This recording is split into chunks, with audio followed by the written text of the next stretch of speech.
мен Марвик. Достар, бүгінгі видеода біз One Piece анимесінің біріншіден 8-ші серияға дейін қысқаша қазақ тілде айтып беретін боламыз.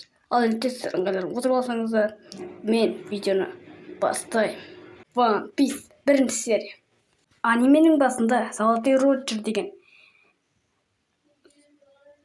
пираттардың бастығы өзінің нәтижесінде барлық адамдар сол байлықты іздеуге кетеді.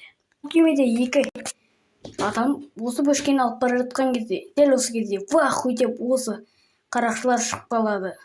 Және тартып алу операциясын қалады. Және де үлкен бір апай пираттардың бастығы келеді. Ол биология апай болады. Бір тоқы жетпей тұрған шиқылға келіп, егер де сен шабуылдамасаң айырам деп айтады. Бір Ноя деген қыз алтын ұрлап жүр екен. Және де ол көрінген пираттың әпшулерін жарып жүр екен. Bir кезде пираттар бір бөшкені тауып алады. Солардың ішінен Луфи атып шығады, яғни сотқар Луфи. Ол барлығын айырып тастайды. Луфи оны тоқтатумен болады, ал Луфи тамақ іздеп кетеді. Сол кезде Луфи тамақты ұрып жатады. Сол кезде Кови одан сұрайды: сен кімсің деп. Ол атын айтып, сен де пиратсың ба деп сұрайды. Сұраған кезде ол өз оқиғасын айтып береді. Негізі оларды қинап алып кеткен екен. Содан бері нихуя себе деп барлық нәрсені алып кеткен. Кемесімен өздеріне тартып алған.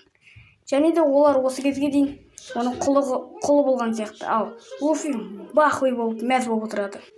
Луфи бір кезде өзінің қарақшылардың капитаны болғысы келеді. Ал оған қумаш бұрақтан дейді. Дәл сол кезде ол мәз болып тұрады.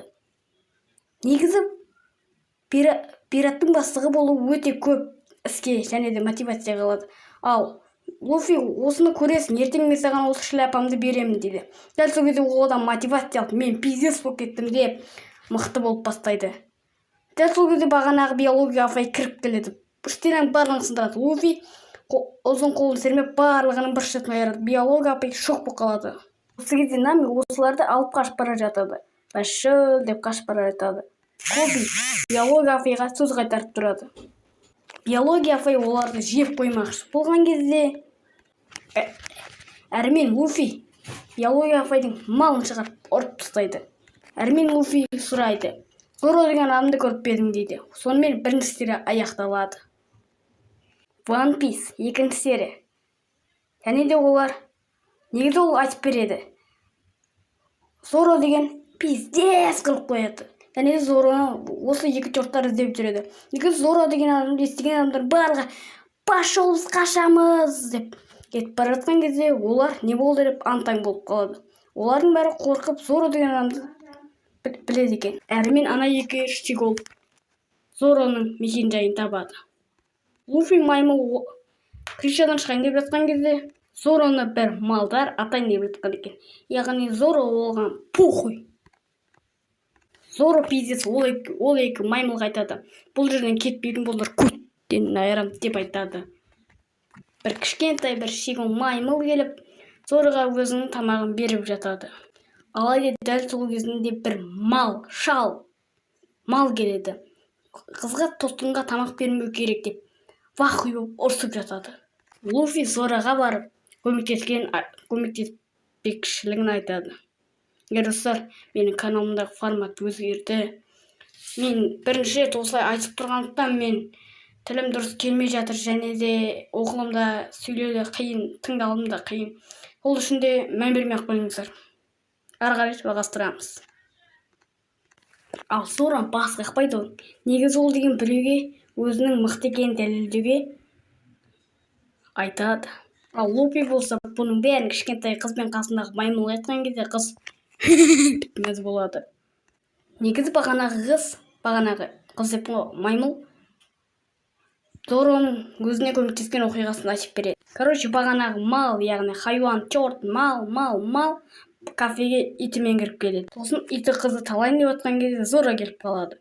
Дәл сол кезде Зоро келіп бағанағы мал чортты тұтқынға алады. Бағанағы мал чорт қызы мен мамасын тұтқынға алады, бірақ шешімін өзгертеді.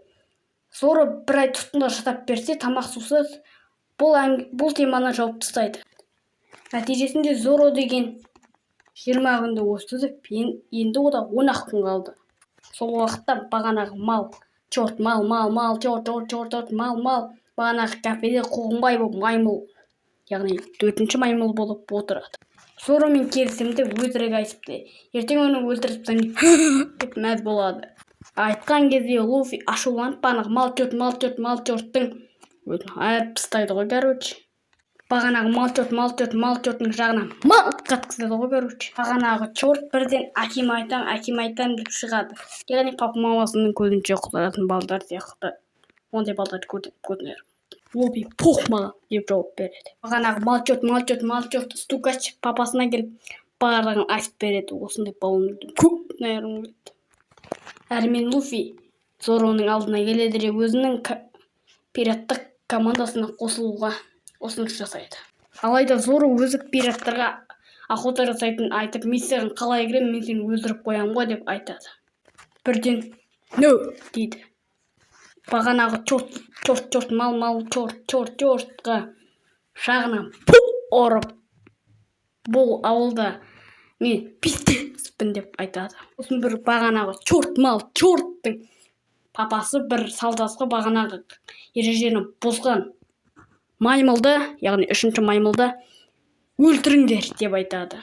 Алайда ол қызды өлтірмей, мен өте пистеспін, мен өте жақсы адаммын, мен адамдарды өлтіруге қорқамын деп айтады. Осын бағанағы мал